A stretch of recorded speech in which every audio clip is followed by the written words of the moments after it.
There are stories whispered in rural towns, stories of spirits who wander, not in search of vengeance, but in search of something far stranger.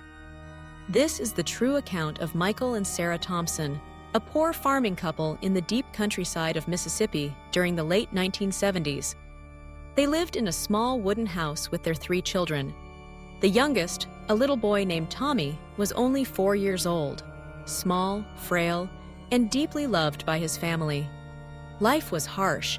Michael worked odd jobs, clearing brush, trapping small animals, hauling wood for neighbors, anything that brought a few dollars. At night, he often went frog gigging in the nearby marshes to sell at the market.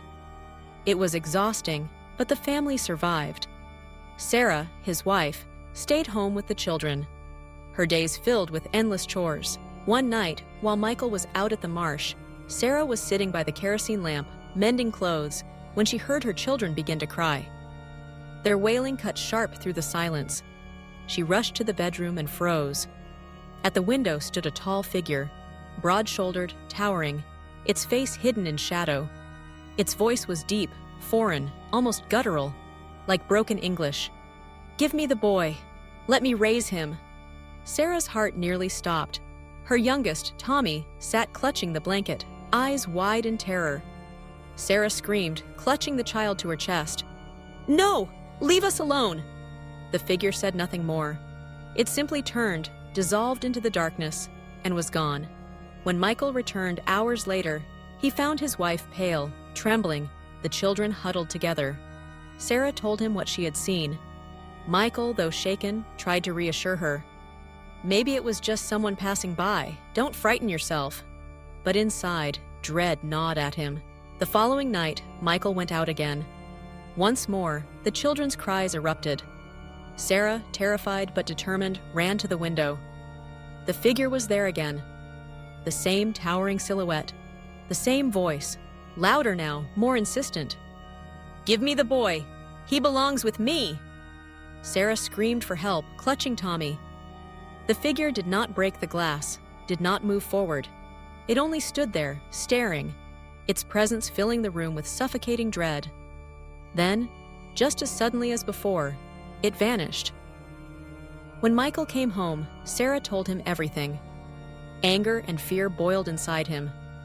He vowed to stay home the next night and confront whatever stalked his family. That night, Michael hid outside in the brush near the house, clutching a long hunting knife.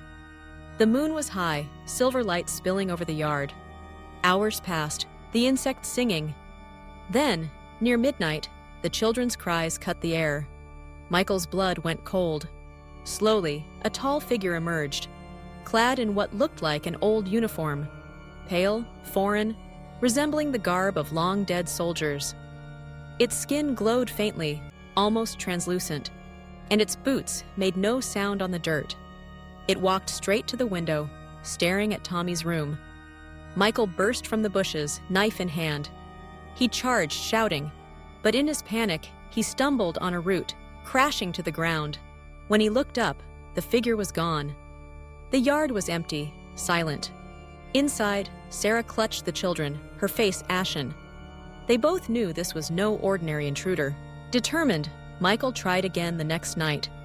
This time, he climbed into the old oak tree near the house, hiding among the branches with his knife ready. The night was thick with silence. Then, near 1 a.m, the figure returned. It glided toward the house, its uniform stark white in the moonlight. Its eyes glowed a sickly red. Michael's heart thundered. As it passed beneath him, he leapt from the tree, knife raised. He landed hard, slashing wildly, but the blade met nothing. The knife passed clean through the figure's body, as if it were smoke. The thing turned slowly, its glowing eyes fixed on Michael. Then it smiled, a grotesque grin, and spoke in that twisted, half-foreign accent. "Half yours, half mine. The boy will come with me." Its laughter roared, inhuman, echoing into the night. Then it dissolved into mist and was gone. Michael fell to his knees, trembling. He had faced men, animals, danger before, but never this.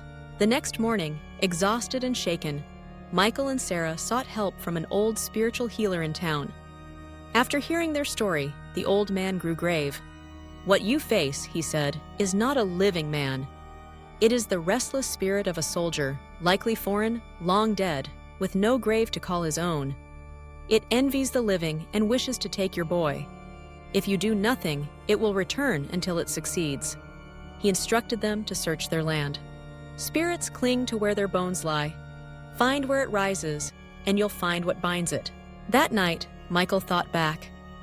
The spirit always appeared near the old sycamore tree by the path. With dread in his heart, he took a spade and began to dig. The soil was damp, heavy. Inch by inch, deeper he went. Then the blade struck something hard. He knelt, brushed away the dirt, and recoiled. A skull. Hollow sockets stared up at him. More digging revealed bones, fractured and yellowed with age, fragments of an old uniform clinging to them. Michael's hands shook. He knew at once. This was the soldier. This was what tied the spirit to their home. Following the healer's instructions, they placed the bones into a small wooden casket. They lit candles, burned incense, and prayed for the soul's release. With solemn care, they buried the casket in the town cemetery, giving the nameless soldier a proper grave at last. Sarah wept softly, holding Tommy close as the earth covered the bones. Michael placed his hand on the soil. "Rest now," he whispered. For nights afterward, the children slept peacefully. Michael dared to believe it was over. But 1 week later, near midnight, Sarah awoke to a presence at the window. She froze.